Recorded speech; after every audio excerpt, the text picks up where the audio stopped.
是你吗？我以为这里面咯。有个粉丝和我说，他们的监控全部都看不到了，让我过来帮忙看一看。当时我一听，全部的监控都看不到了，这种可是没差呀，这种监控是最容易维修了，可能动一条线或者插一下电源，几百块钱到手了。但是过来一看，这么多条线，我就知道不简单了。但是这时候大伙千万不要被这种乱七八糟的线给迷惑了，我们只需要知道监控的录像机和交换机在哪即可，其他线可以选择忽略。你那录像机在哪里啊？这上面这个。搞清楚录像机和交换机位置后，于是我就瞄准了交换机，发现交换机上面插了7条线，有4条是亮的。看灯的话，三个摄像头挂了，或者不通电了。但是1、2、3、4，1、2、3、4个亮，那没理由啊。3条线的灯没亮，既然有4条线亮的，没理由一个监控都看不到啊。于是我要检查录像机的主线有没有松动，因为录像机的主线一旦松动了，信号传不进来，也会导致全部的监控看不见的。但是遗憾的是，监控后面的网线是正常的，看来没有想象中的那么顺利啊，那么只能排查线路了。这边的管理员告诉我，录像机的主线和 PoE 交换机的主线都是插在这个 TP 交换机上的，然后还告诉我总共也就5个监控，为什么有这么多线插到监控交换机上他也不知道，他看见插上面不亮的线就都给拔了。监控，因为我们总共只有5个，我看得到的只有5个监控，下面有4个，对吧？我看得到的只有5个监控，这2个不知道是干嘛的。至于剩下4条亮的线，我也不确定有几条是监控的。于是我把录像机的主线从那个交换机上面拔下来，直接插下面那监控交换机上。于是就发现亮了2个，果然是信号传输问题。问题来了，监控交换机和录像机都插到这个交换机上，为什么信号就找不到呢？这个原因其实挺狗血的，我后面再讲。亮了2个后，我就打算进入通道看一看，看看有没有未添加的摄像头。结果发现咋多出了这么多通道来，当时我也蒙圈了。于是我先把异常的通道全部删了。删了之后，下面还有3个摄像头未添加，这么算下来的话，正常了2个，未添加3个，那么我再添加这3个，不就5个了？那就可以收工回家了。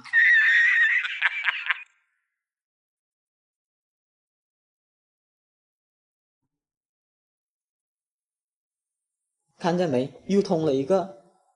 于是我又回到通道里面继续添加摄像头，结果发现怎么还只是3个画面，而且另一个镜头居然断了。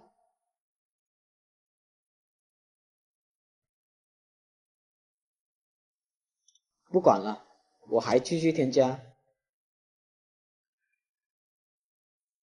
添加完后，我再看看通道1，发现网络不可达了。没办法，我只能删掉通道1了。结果发现通道6又出毛病了，我再点击它的时候也是网络不可达，于是只能含泪又把它给删了。这时候我就感觉不对劲呢，这边的管理员说只有5个监控，咋说出了6个监控来？后面我就再添加一次，结果又添加成功了，但是另一个画面又不见了。我一直添加，每添加1个，它画面就丢失1个，发现永远都添加不完。我甚至用一键添加好像也没有什么用。后面我好像发现了问题所在，于是验证我的想法对不对，我把3个正常的监控全部删了，结果真的是对了。原来这个3个监控即使添加了，依然可以搜了出来。你再添加它1次，之前的通道肯定会画面丢失。出现这种情况我也是第一次见，这可能是海康上古版本遗留的问题吧，现在的版本几乎遇不到了，这可对新手不怎么友好。那么正常了3个，还剩下2个，好在管理员知道那2个监控的位置所在。我上去一看，居然是 DC 供电的。我打算用手盖住监控的时候，发现它是没有温度，我才发现这个插排居然没有电。那就好办了，我首先用寻证仪把这2条线给找出来，至于为啥，后面我会讲到。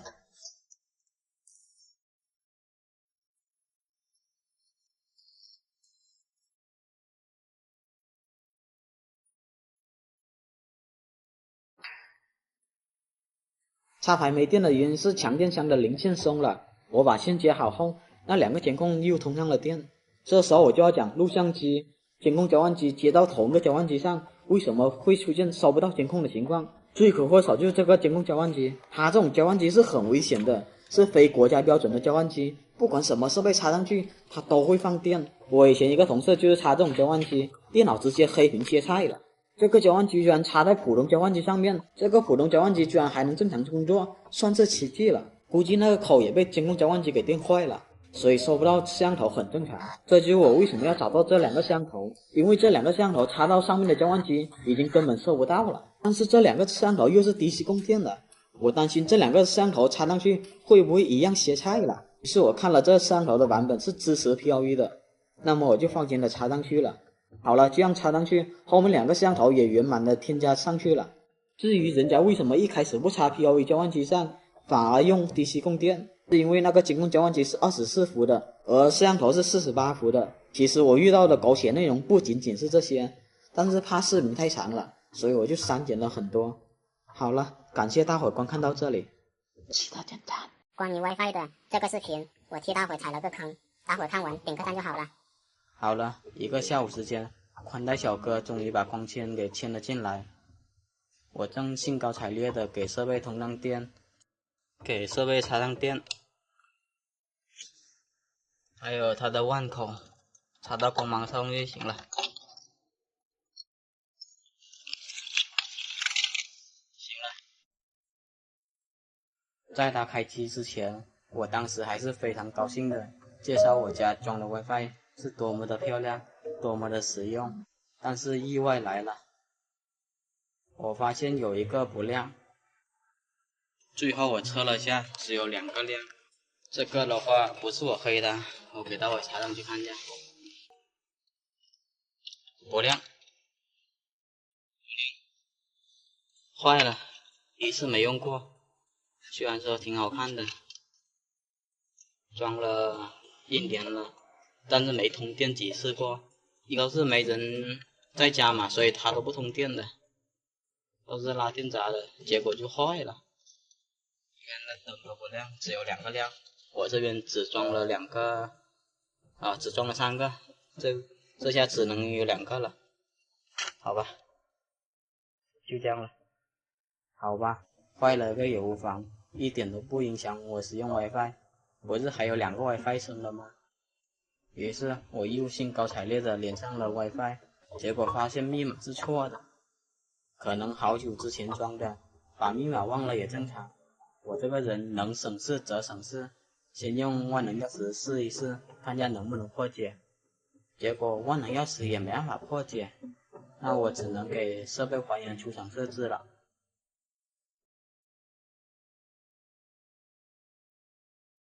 还原出厂设置后，我重新配置 WiFi 密码，再一次用笔记本连接试一下，发现密码还是不正确。